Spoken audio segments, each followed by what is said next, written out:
Hello and welcome to another segment of Western Wisconsin Journal. I'm Jamie Johnson, the legal and government correspondent, and today our guest is John Govin. John, welcome to the show. Thanks for having me. All right, and John, you're not a office holder in government. You are not a lawyer per se. So, but what is your occupational background? I'm a farmer. Okay. We dairy farmed until about 2001. We sold our cows. We did some soul searching, and we started growing strawberries. We added a birthing barn enterprise to the sheep that we already had, and the most recent addition was a wedding venue. And we've also got a corn maze that we operate in the fall. Okay, and so you mentioned the corn maze, the strawberries, the sheep, and it's this latest addition to it is the wedding venue, and that's what we're here to talk about with our audience. But so before we get there, just tell me a little bit about your family. What's obviously you have the farm, but what is your background? Where are you from? I'm from Menominee, born and raised. I'm not on the home farm. My wife and I are first generation on the farm. We've been married about 30 years. We've got 2 adult children, one that lives just down the road that's got some interest in coming back to the farm. Okay, great. And you mentioned just before we went on the air, you had so cattle there up until about 2001? We did. We had cattle there. The dairy farming can be very stressful, and I decided it was best if I exited that industry. All right. Well, there's been hundreds, if not thousands, that have joined you over those years. There's a dwindling number of family farms. But so let's get talking about this wedding venue. And we're here to look at it from a legal and government aspect, but I understand there's been a lawsuit arising from this issue recently filed, and that's in Dunn County? The lawsuit is filed in Dunn County. It's on my behalf, and there's another venue owner on the other side of the state that's also involved. 4 years ago, we bought a piece of property that came up for sale. My wife thought it'd be a great idea if we operated a wedding venue. At the time we started the venue, we contacted the Department of Revenue, and their status on liquor licensure is that if we are leasing the facility and we are not selling the alcohol, we do not need a liquor license. Okay. And so, and these rural wedding venues, something that's become very popular over the last decade or so, they popped up. You mentioned off air that there's quite a few in this part of the state. There are quite a few in this part of the state. There's a lot of nice old barns in this part of the state that would otherwise be going to waste. Right. And people need a larger venue, and those can be quite restricted, so there's a fair amount of competition. I've heard of weddings being booked out 2 years or more for certain venues. So why is it that a lawsuit needed to be filed? Let's introduce the topic here, and I understand that it revolves around the liquor licensure. Is that right? It does. It revolves around the liquor licensure. The Tavern League believes that anywhere alcohol is consumed should be a licensed facility. The Department of Revenue has had the stance for over 30 years that as long as we're giving it away, and I need to clarify that, I am not giving the alcohol away. I am leasing my facility to a couple that's getting married, and they are giving alcohol to their guests. Right. So this comes down to again, personal choice is about where to have a wedding, and then once you have the wedding, the government's ability to regulate what's going on there. And I know it's not just the rural settings or the farms, wedding barns as they're called. There could be the YMCA, could be a nature center, other outdoor areas where people choose to get married. So I understand that there was legislation proposed within the last couple years, and it started out one thing and then it ended up getting changed. So why don't you talk a little bit about this legislation? It started out as Assembly Bill 433, and it was a nice, clean piece of legislation that would have allowed the wineries to stay open, I believe, until midnight. If memory serves me correctly, they have to close at 9 p.m. right now, or they have to stop selling alcohol at 9 p.m. right now. This would have allowed them to stay open. After the hearing was complete, Now, so it had nothing to do with wedding barns yet. It was just wineries. It was just wineries originally, All right. but after the hearing was complete on Assembly Bill 433, there was language added and it became a substitute bill, and that language stated that any public place serving alcohol would have had to have been licensed. What a lot of people don't realize, and what I certainly didn't realize with my high school education and being a long ways from Madison, is that a substitute bill does not have to go back through the hearing process. So, yeah, that's news to me, because I always thought that if there was an amendment or a change in the legislation after it had been debated and voted on, that it would need to go back and start over the process. Or at least have some kind of conference committee where the two different houses, the Assembly and the Senate, would talk about what was different. So what happened with that substitute bill then? It was brought to the attention of the public in the opposition that it would have stopped tailgating. Besides requiring every venue like ours in the state to become licensed, it also would have stopped tailgating around Lambeau Field. It would have stopped. Oh, now we're tailgating in talking Madison. sacrilege. No. Now this has become important. That's right. Because imagine if you rent your yard out for a Packer game on a Sunday. You sell Parking spots stalls. and then brats and beer. Right. You'd be regulated then. You would You'd have be been required to, regulated. and are they talking about like year-round liquor licenses or single event? Did it specify? It did not specify. Okay. We cannot get a single event license. Single event licenses are saved for bona fide nonprofit organizations. Okay. So that's a single event license is not a license that's even available to us. All right. Because you're not a true nonprofit No. organization. What you're trying to do is get another revenue stream to be able to pay for your farm. Is that right? Absolutely. We're trying to generate. We had the opportunity to expand our business, buy another piece of property, and we're just trying to create enough revenue. And the idea of alcohol at weddings goes back a ways, even to Jesus' time. And I kind of doubt that when he turned water into wine that they were looking for a license to be able to do that at the time. They probably were not. I think, well, I know that we have only had one non-alcoholic wedding in the 4 years that we've operated. Okay. So, and again, it's up to the couple. If they choose to have a dry wedding, that can be the case. That's their choice, and they would still have a beautiful venue to do it. But if people opted to celebrate with their guests, they could do that. So now the legislation comes up in the substitute bill. It starts to look like it's infringing on personal liberties, whether it's tailgating or small farms wanting to be able to put on weddings. So then enters the organization, the Wisconsin Institute of Law and Liberty, also known as WILL. Correct. Why don't you tell our audience what is WILL and what do they do? The Wisconsin Institute for Law and Liberty is an organization that supports independent business, and they support freedom and liberty. Okay. We got in contact with them. I'm the vice president of the Ag Tourism Association, which has been active in this wedding venue Okay. legislation. And we reached out to them because we've got a pretty limited budget. We're up against this Goliath of the Tavern League. Right.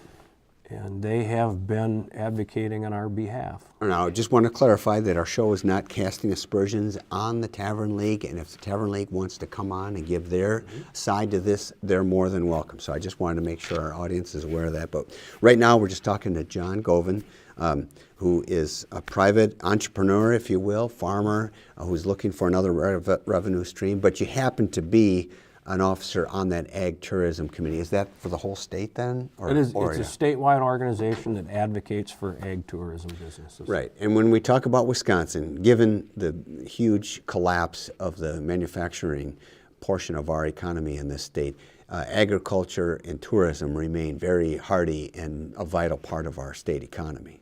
They're very important parts, and with farms getting bigger, when I was a kid, the average consumer was 3 generations removed from a farm. Today, It's 5 generations removed from a farm, and there's a real attraction that people want to get back out into the country, even if it's just for an afternoon or for a few Sure. hours, but they want to reconnect with their agrarian roots. Sure. So the lawsuit's been filed. What's the stage that it's in?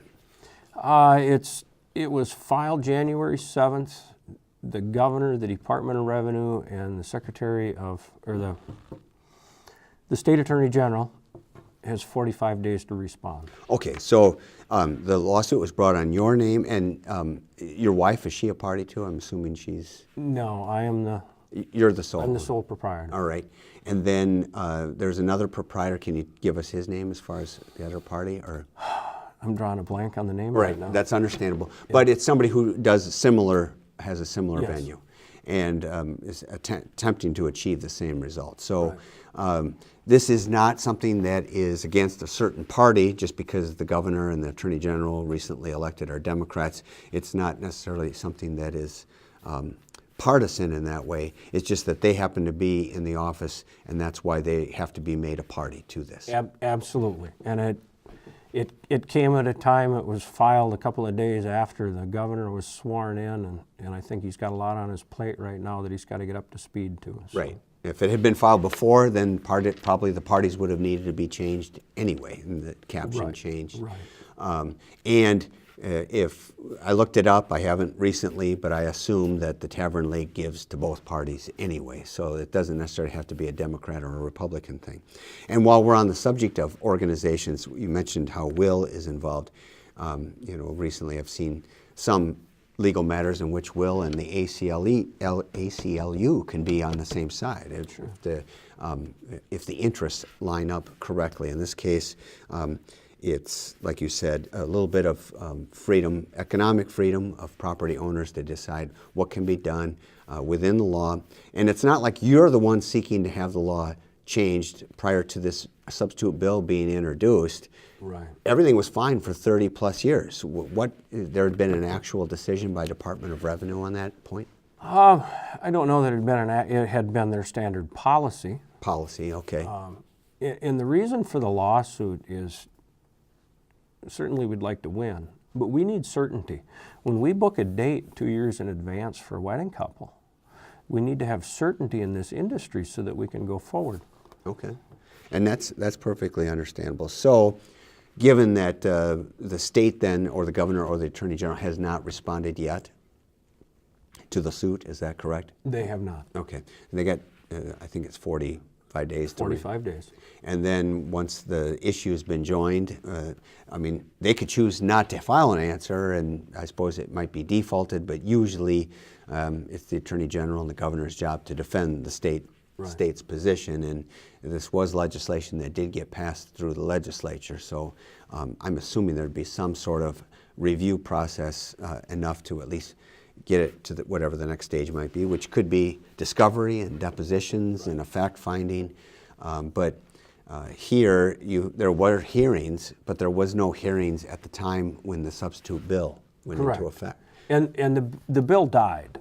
Okay. But what happened in November is the outgoing Attorney General was asked for an opinion. Okay. And he changed, his opinion was that we're a public facility, which leads to the next thing. That means anybody that rents is in a public facility. We have rental properties that I have families in. Okay. If you read the law, if you enforced it to the letter of the law, well, my renters in that little green house would also have to get a license. So the substitute bill did not get passed per se by itself. It died, but then it was just the Attorney General's interpretation of the 30-year practice changed. The Attorney General's interpretation. Okay. So it took an old law that had been applied for 30 years in one way and now changed that, and to the detriment of your facility and some other similarly situated people, correct? If the Department of Revenue were to be persuaded to change their 30-year policy. Okay, right.